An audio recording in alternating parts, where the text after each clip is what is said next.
Ladies, girls, and gentlemen, welcome back to another Corona update. So, what has been happening since the last update? Well, nothing. Absolutely nothing has been happening. I wish I could give you some information, just any bit of information about what I have been doing, about my latest exploits to the supermarket and back, but that's just nothing.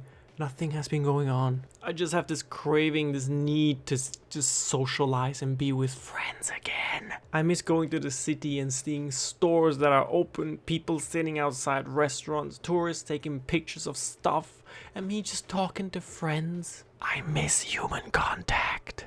And don't get me wrong, in the last month or so, I had a lot of time to play my guitar, had a lot of time to study, I had a lot of time to read books. I didn't do any of that, but I had the time. I just spent most of the time sitting here playing games, watching series, and complaining that I can't go out. After these 4 or so weeks of lockdown, I feel like I've gotten used to being at home all the time. Like it doesn't feel like it's difficult to stay indoors. Like it's draining me.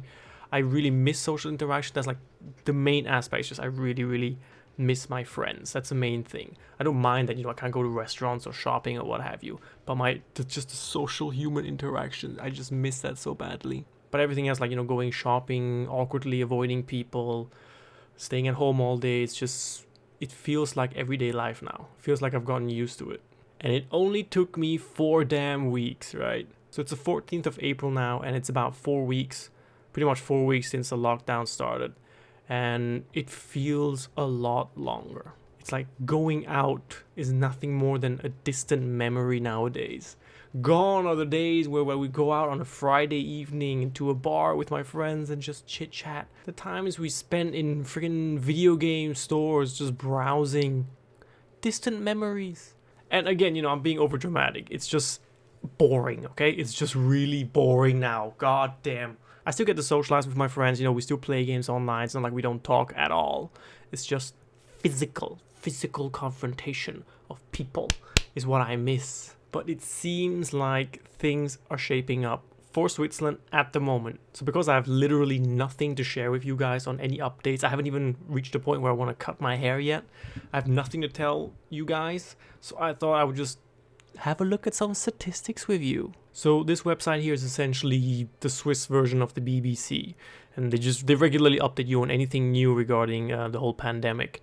And I regularly follow this beautiful curve here. And I say beautiful because when we started the lockdown, we were here, right? And the number of cases just kept going up and up and up, relatively steady.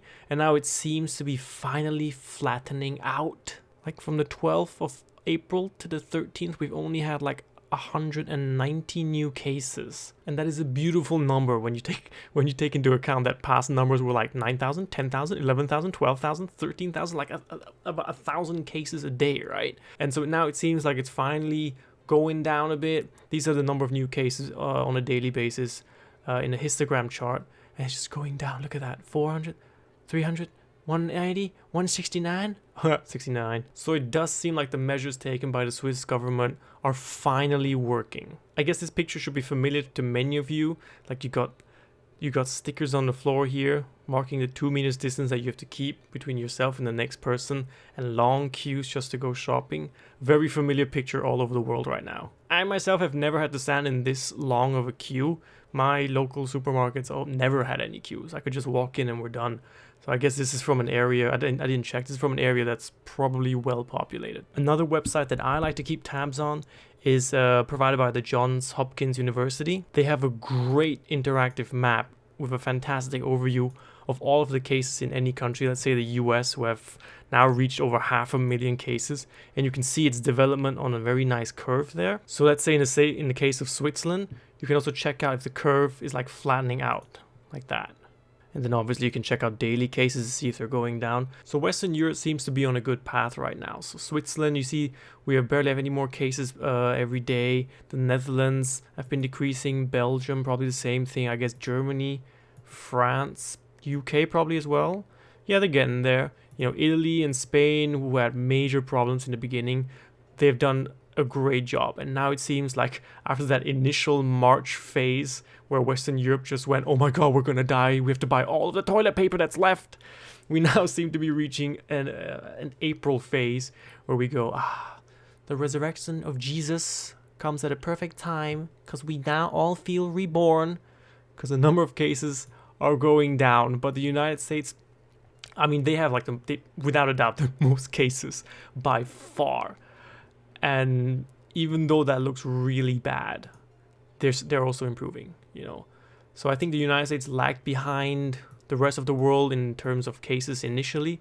But if you look at the number of daily cases, it seems to be going down. So the whole world seems to be recovering in many places. Where are my Scandinavian friends? They never disappoint, the Scandinavians. They always know how to run a country. Let's see, Denmark. Okay, that's Sweden. They're doing all right. Denmark, they're doing great. Look at that number of cases. They're going down. Damn, Denmark has got it going. Norway, Norway's good too. These are the number of new cases per day. Seems like Norway's doing well. Iceland? Damn, radical change. Wow, well done, Iceland. It's a really fun map to just click around and learn stuff, see which countries are doing how well. You know, if you go to China, you can just see like, oh god, oh god, oh god, oh god, oh god, and then fine.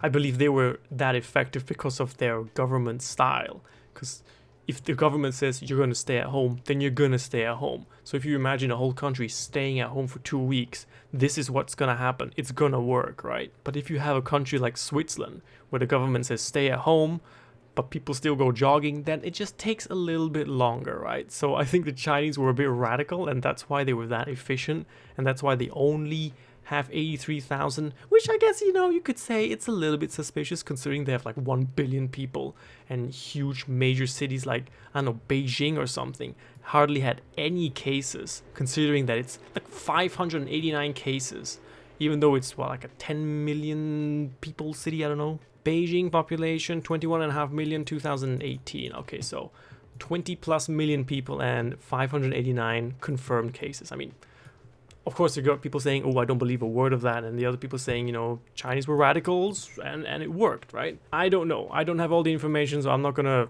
comment on that.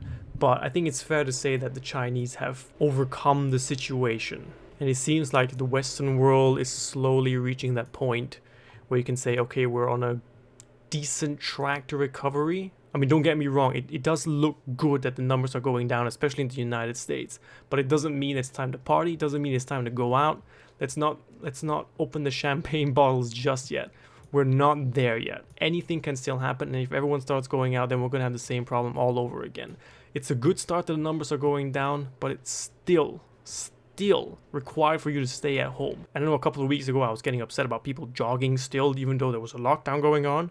But it seems that even despite that, the number of cases are still going down. This is for Switzerland here. Cases are going down, and it seems like we as a people, in this case for Western Europe, we seem to be doing all right.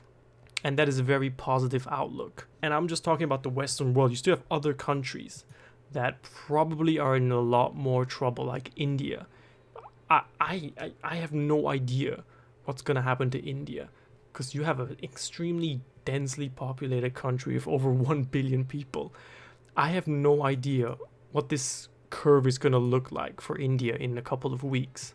So you have some countries like Guinea who look like they're in the beginning of their corona experience. Same with Djibouti. What about Nigeria? Okay, Nigeria seems to be doing all right so far. Senegal seems to be improving. What else do we have? Kenya. Okay, they seem to be flattening out. Not bad, actually. South Africa also seems to be doing okay on average. I don't know. Obviously, it's going to be different depending on the country in Africa, depending on the measures that the individual governments have taken.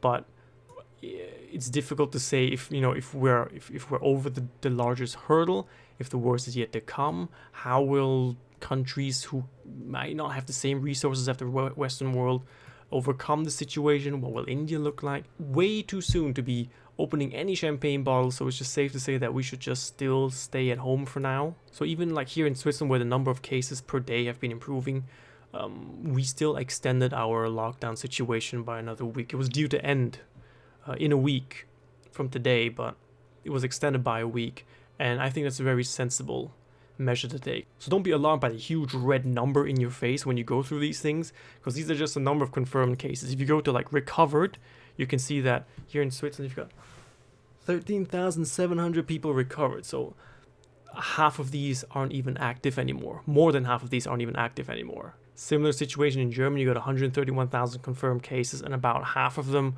have already recovered. So this was just me fiddling around with the map. I think it's really interesting, and they also have a specific map of the US. If you're interested, if you're from the US and you want to look at this, you can check out all of your counties, all of your states. I don't know, that's up to you. It's got nice colors and stuff, so you can check it out. So, I'll leave the link in the description, and I think it's great to fiddle around with, get some vague idea of, how has this virus progressed in which countries, depending on which measures have been taken. So it's good to, be informed and have an eye on the situation, not just sit at home and wait for the doors to be unlocked so you can go out again. So definitely check this out if you're interested. That's me just trying to bide some time because I don't know what to talk about because I haven't been doing anything here. So yeah, check out the website. It's a really good website for you to look at.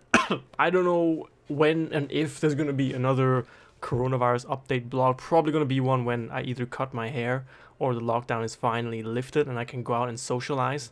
I'll make a video of me breathing fresh air. So other than that, guys, stay safe, stay at home, wash your hands, slap people who don't wash their hands, and I will see you on the next video. You guys take care now. I wish you a very nice week. Bye bye, and I love you.